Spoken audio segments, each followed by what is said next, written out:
On this video we're taking a look at our MLB Parlay Picks for the games that are happening on Sunday, April 10, 2022.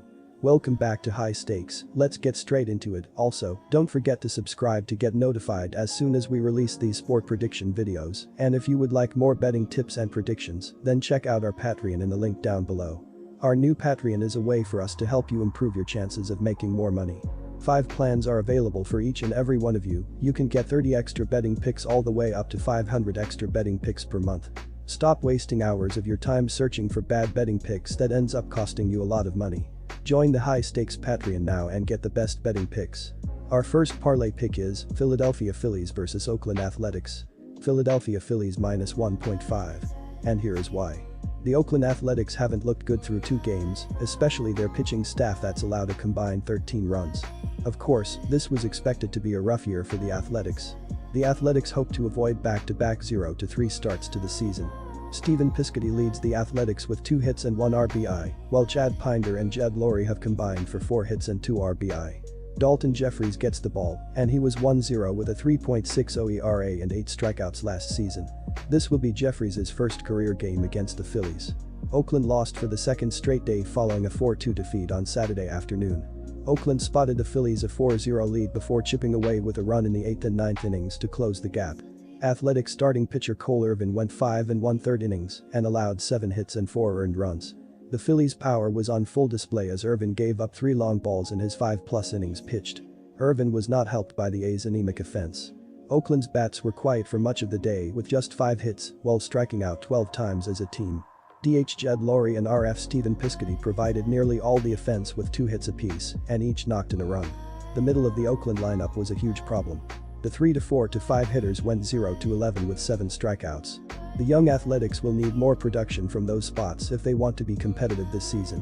The Oakland Athletics were expected to be terrible given that they trade the majority of their roster this offseason, and they're wasting no time. It's just 2 games, but the A's haven't shown us much to get excited about or provide confidence to back them. The Philadelphia Phillies offense looks to be in mid-season form, and Zach Eflin is a respectable pitcher who hit a 3.02 ERA at home last season. Give me the Phillies and the RL for max betting value. Our second parlay pick is Tampa Bay Rays vs Baltimore Orioles. Tampa Bay minus 1.5. And here is why. Baltimore couldn't get much going in the Friday opener game. The Orioles posted 7 hits but were only able to plate a single run in a 2-1 loss. On Saturday in Game 2, Baltimore got within 1 run for a brief period but ultimately fell 5-3.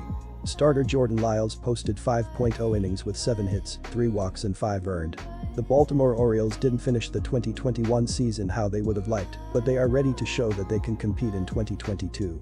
In the first game of the season, they only scored 1 run against the Tampa Bay Rays. In 2021, they scored the 26th least amount of runs per game. They will need to find some juice in their batting order if they want to challenge the Rays in the last game of this short series. Last season the Orioles were able to finish with the 19th lowest batting average in the league. They only hit .239 and will need better at-bats. The Tampa Bay Rays started the season exactly like they would have wanted. They only scored 2 runs, but they showed that they still have one of the most dominant pitching staffs and defenses in the league. They held the Orioles to just 1 run and dominated on the defensive side of the field. Last season they hit .243 and scored 5.29 runs per game, which was the second most in the MLB. They can string multiple hits together and they aren't afraid to reach outside the zone. Tampa Bay has some great hitters and they will continue to push the Rays through the season.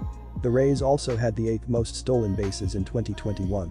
They were very aggressive in 2021 and I wouldn't be surprised if that stayed the same this season. Once they reached base, most of their base runners could steal second and get into scoring position. The Baltimore Orioles were one of the weaker teams in the league in 2021. They have added a few players over the offseason, but it still won't be enough to compete with the Rays in this one. Tyler Wells appeared in 44 games in 2021 but only finished with a 2-3 record. Opposing teams have found success against him, and this Tampa Bay team is strong enough on the offensive side of the field to cover the run line spread, minus 1.5, against the Orioles. Tampa Bay scored the 2nd most runs per game last season and also had the 14th highest team batting average. They will put the ball in play and score multiple runs against this weak Baltimore defense.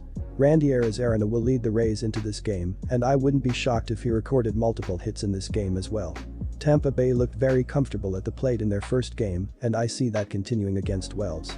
I also see Corey Kluber dominating against this struggling offense. He had a 3.83 ERA in 2021 and can go deep into this game. The Orioles scored the 26th least runs per game last season, and they haven't gotten much better on the offensive side of the field.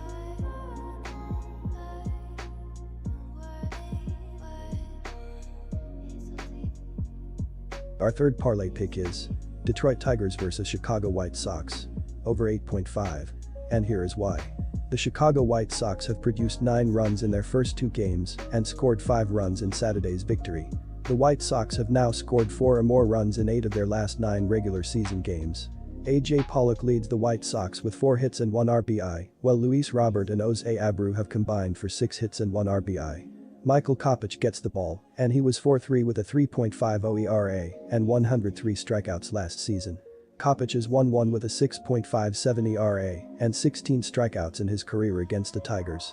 The Chicago White Sox had one of the better offenses in the 2021 season. They could generate hits against anyone, and they stepped up in the biggest moments. They fell just short in 2021 and will be out for vengeance this season. In 2021, the White Sox were able to score 4.91 runs per game and hit .256 as a team. This was the 7th most runs scored per game and the 5th highest batting average. They are strong throughout their entire batting order, and I don't see any weakness on the offensive side of the field for the Sox. Chicago is very good at getting on base, but they didn't show that they had a ton of power in 2021. The White Sox only hit 190 home runs, which was the 20th least in the MLB. They will need to start producing more power if they want to score enough runs to hang in these games. On the offensive side of the field, the Tigers struggled during the 2021 regular season. They didn't produce enough hits to score enough runs. The Tigers consistently struck out and failed to bring men around once they were in scoring position. They only scored 4.3 runs per game and hit .242 as a team.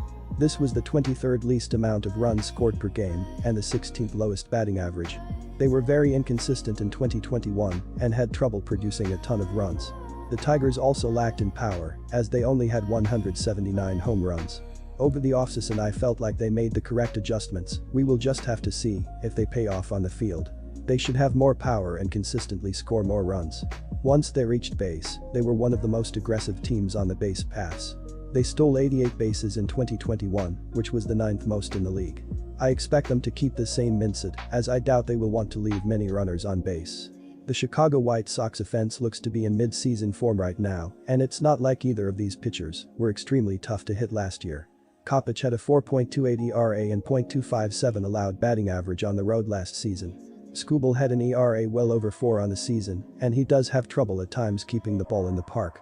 I expect some fireworks here. Give me the over the total. Disclaimer, no financial advice. The information on this channel is provided for education and informational purposes only, without any express or implied warranty of any kind, including warranties of accuracy, completeness, or fitness for any particular purpose. The information contained in or provided from or through this channel is not intended to be and does not constitute financial advice, investment advice, trading advice, or any other advice. The information on this channel and provided from or through this channel is general in nature and is not specific to you the user or anyone else. You should not make any decision, financial, investment, trading or otherwise, based on any of the information presented on this channel without undertaking independent due diligence and consultation with a professional broker or financial advisor.